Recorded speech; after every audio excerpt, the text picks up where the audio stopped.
As so often at times of war and tension, nuance gets lost, and we've seen it throughout this conflict.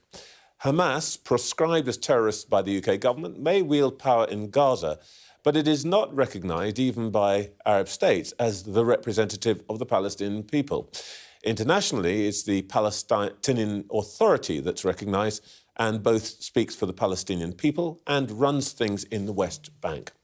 Husam Zomlot is the ambassador and head of the Palestinian mission to the UK and joins me now. Good morning, Mr. Zomlot. Good morning.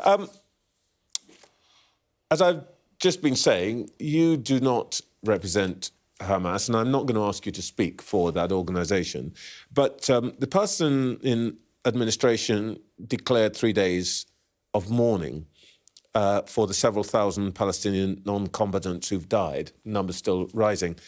What is the mood in Gaza and the West Bank?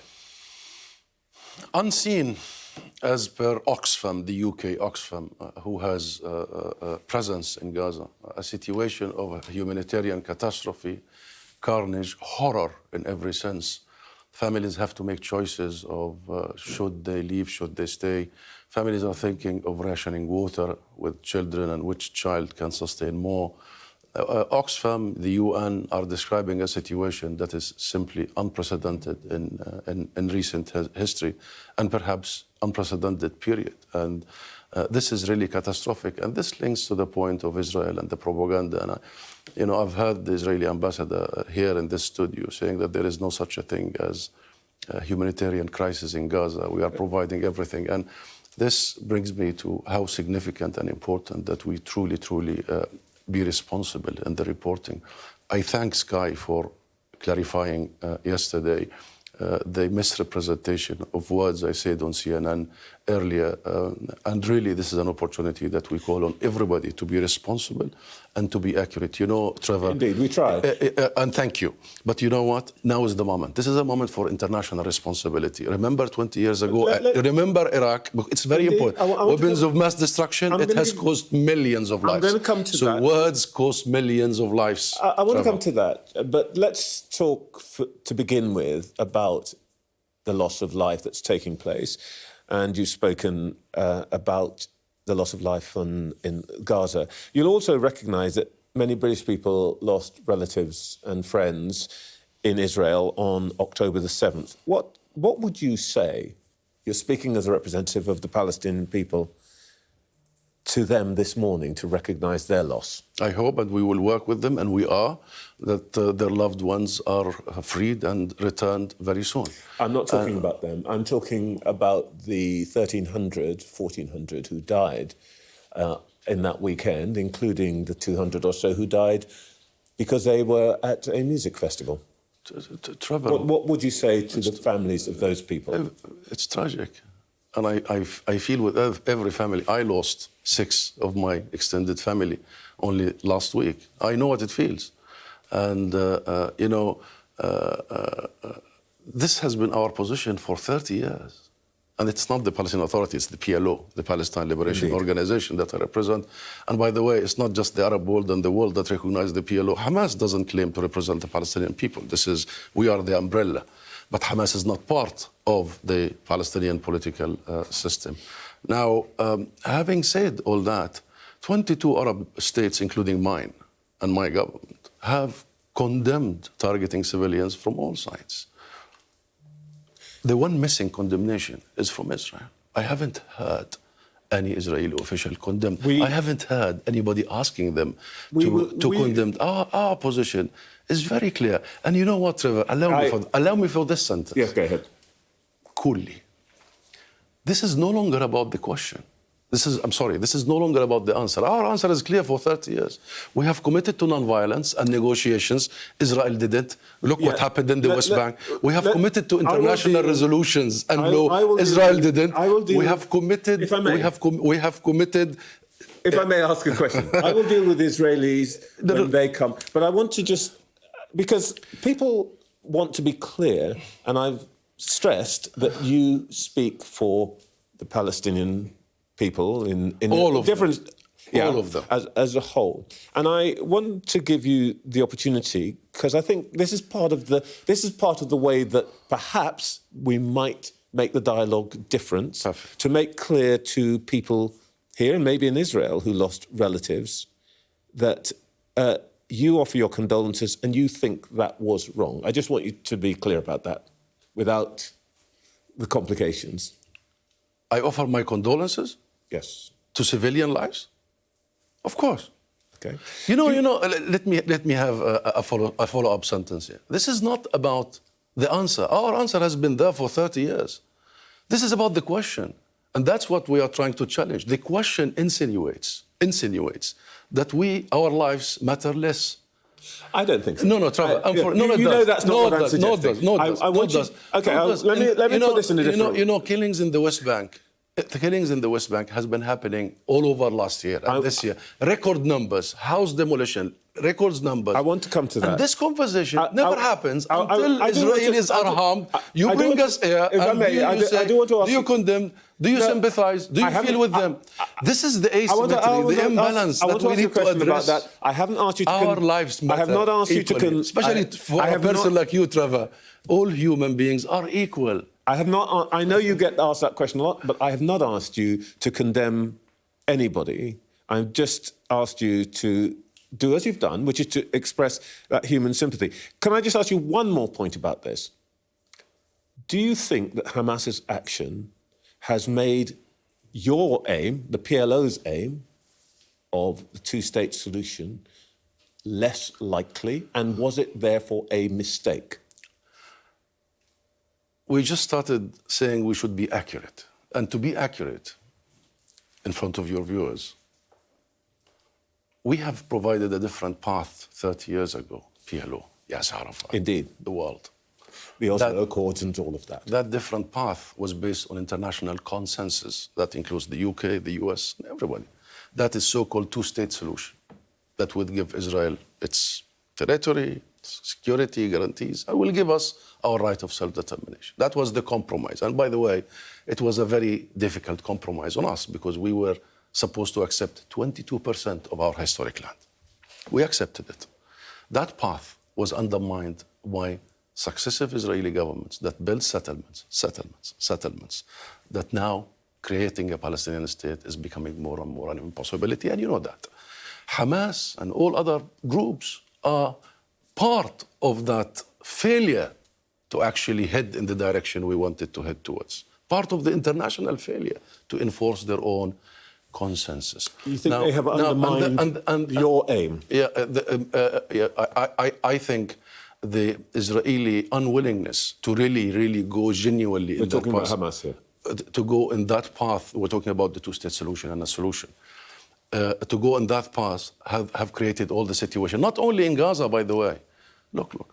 Everybody was talking in the last couple of years that Israel is annexing the settlements. Trevor, what happened practically, effectively, it's the settlements, the illegal settlements that annexed Israel. That's what happened. You spoke about the judicial reform and the demonstration. It's the Ben-Gvirs and the Smotrich of the day who are taking over. And what Israel is doing right now has nothing to do with Hamas. It's revenge. Look. Revenge. And supremacists who want to use the moment to actually finish off. I'm trying not to get the language heightened here. Let's just come back to what's been happening in recent days. What does the Palestinian Authority think actually happened at the Al-Aqi Arab Hospital in Gaza last week? Who bears responsibility for the deaths?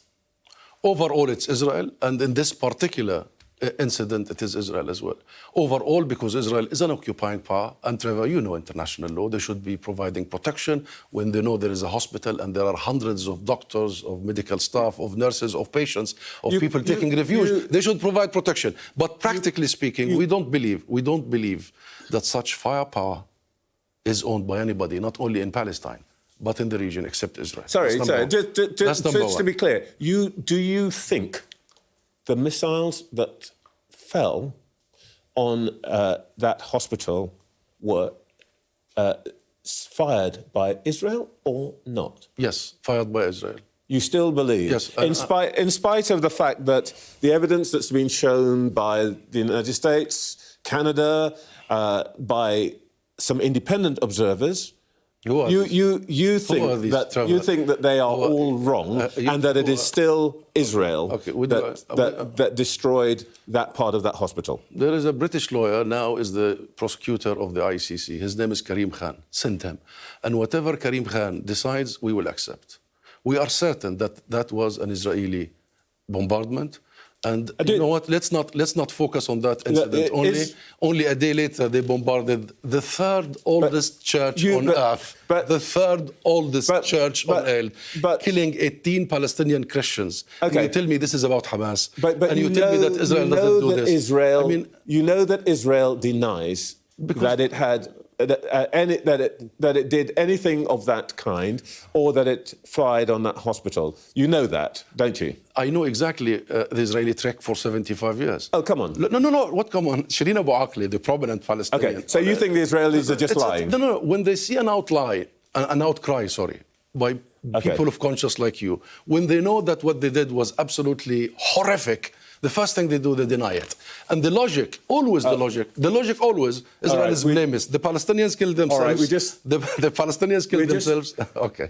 We're just going to move on. We're clear. You think it was Israel. Israel denies it. Now, let me just come on to the question, if you like, about the future, how we get out of this.